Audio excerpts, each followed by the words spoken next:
Hello lovers, welcome to my channel once again.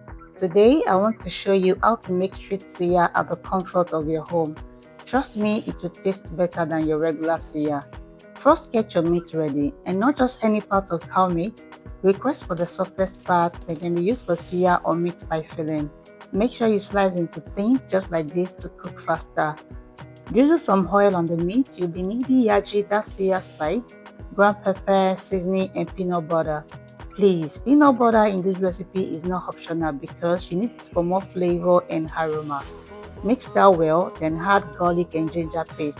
Cover it up and set aside for 1 hour to marinate. In another bowl, add oil, suya spice, and ground pepper. Mix together to make suya sauce for glazing. But before that, let's put our marinated beef on the skewers. We can now glaze them with the suya sauce we made earlier. Can you see how appetizing they are looking right now? I told you this is tastier than your regular suya. So moving on, let's arrange the suya on the oven rack and straight into the oven. I slice some cucumbers and grate some plantain to eat with the suya.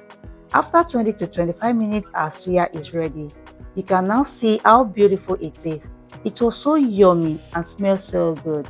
Please try this recipe at home. I'm sure your loved ones will love it. If you like this video, please subscribe to my channel. Share, like, and comment. See you in my next video. Bye.